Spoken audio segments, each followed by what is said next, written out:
소프트맥스 클래시피케이션에 대해서 설명드리도록 하겠습니다. 소프트맥스 클래시피케이션은 그 멀티노미얼 클래시피케이션이라고도 하고 멀티 클래스 클래시피케이션이라고도 합니다. 그래서 클래스가 2개 이상일 때, 그러니까 디스크리트한 결과물이 2개 이상일 경우에 하는 클래시피케이션이죠. 그래서 아까는 yes와 no로 대답했는데 실제로 우리가 갖고 있는 문제들은 그렇지 않은 경우가 더 많죠. 시험 성적 같은 경우에도 그레이드를 매기고, 이메일 같은 경우에도 아까는 스팸이라고 매길 수도 있지만 친구인지 가족인지 아니면 직장 동료인지 이렇게 나눌 수가 있는데, 이런 것들을 이제 멀티 클래스 클래시피케이션이라고 하고, 가장 단순한 방법은 뭐냐면 그냥 2개씩 짝지어서 그 바이너리 클래시피케이션을 하는 게 사실은 가장 간단한 방법입니다. 그래서 예를 들어서 우리가 A라는 것들이 맞는지 아닌지를 알고 싶다 그러면 A에 대한 바이너리 클래시피케이션, 그러니까 나머지 B인지 C인지 모르겠지만 얘네들은 그냥 A가 아닌 애들이야 라고 묶어놓고 바이너리 클래시피케이션을 이렇게 하면 되겠죠. 그래서 주어진 X에 대해서 세타를 곱한 리니어 리그레션을 시그마는 시그모이드 펑션 나타냅니다. 시그모이드 펑션에 넣어가지고 어떤 A가 맞는지 아닌지를 1이랑 0으로 판단하는 YA라는 예측값을 구하고, 그리고 이번엔 B에 대해서 B인지 아니면 B가 아닌지를 구할 수 있는 바이너리 클래시피케이션을 하고, 마찬가지로 C에 대해서도 이렇게 바이너리 클래시피케이션을 해서 결과가 나왔다. 그러면 이 나온 결과에 대해서 예를 들어서 이게 이제 아까 확률이라고 말씀드렸는데 A의 확률이 0.7, B의 확률이 0.5, C의 확률이 0.1 이렇게 각각에 대해서 나오면 얘가 가장 확률이 높죠. 그러니까 아마 이걸 돌려보니까 X값은 이 3개 클래스 중에서 A 클래스일 것 같아 라고 이제 예측할 수가 있습니다. 이제 이게 가장 기본적인 방법인데, 조금 더 이것들을 세련되게 하고 또 수학적으로 의미 있게 하기 위해서 이것들을 이렇게 생긴 함수에 넣습니다.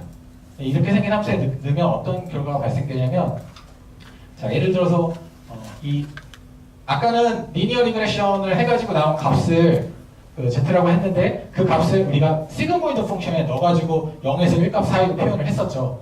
근데 이 소프트맥스 함수는 이렇게 서로 다른 여러 가지 값들을 받아서 이것들의 비율을 가지고 0과 1 사이의 값으로 확률로 표현할 수 있는 이 3개의 값을 리턴을 합니다. 그래서 이 3개의 값을 더하면 1이 돼가지고 결국은 이 각각이 이 주어진 X가 A일 확률, B일 확률, C일 확률이 되는 거죠. 그러니까 앞에랑 다른 점은 앞에서는 A인지 A가 아닌지에 대한 확률이었죠.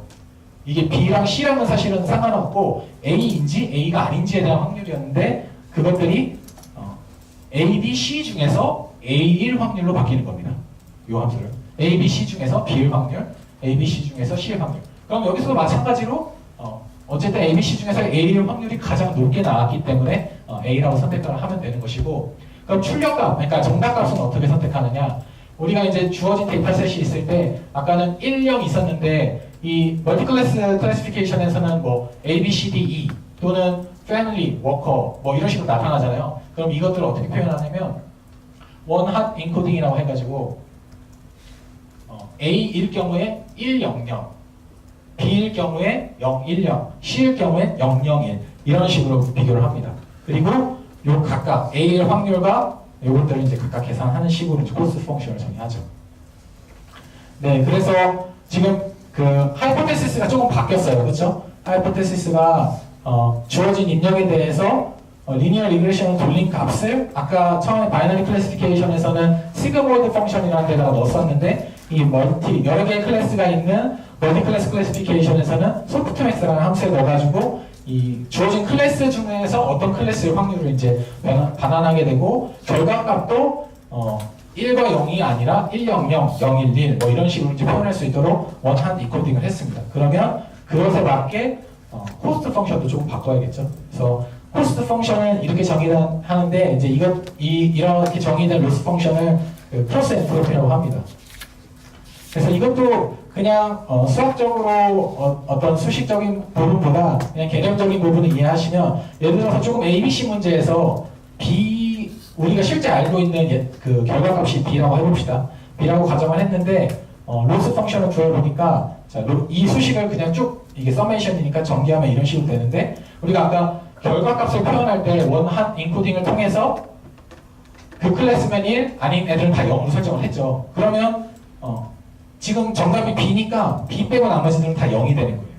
그러면 결국은 이 수식이 마이너스 로그 Y의 예측값, B에 대한 예측값 이렇게 나오는데 이것들이 Y가 1이다. 그러면 Y, B의 예측값이 1이다. 그러니까 이 지금 주어진 입력이 B일 것이다라고 예측한 거잖아요. 확률이 1이라고. 그럼 맞춘 거죠. 맞춘 거면 이 마이너스 로그 Y, B라는 값은 1이니까 지금 0에 가까워지죠. 그러니까 코스트가 결국 0이 되는 겁니다. 그리고 반대로 Y가 B일 확률이 0인 것 같은데 잘못 맞췄습니다. 그렇죠? 완전 틀렸죠? 완전 틀렸으면 이 마이너스 로그 함수가 이쪽으로 가기 때문에 코스가 커져. 그래서 코스가 커지니까 이쪽 방향은 안 맞는 방향이다. 이렇게 이제 판단할 수가 있게 되는 것입니다. 마찬가지로 이 크로스 엔트로피를 정의한 다음에 이게 크로스 엔트로피에 대한 그 코스트 펑션이고요. 이게 로스 펑션, 코스트 펑션이고 이것도 마찬가지로 그냥 그라디언트 디센트를 통해서 이 이제 이 파라미터들을 다 업데이트를 해주시면 됩니다.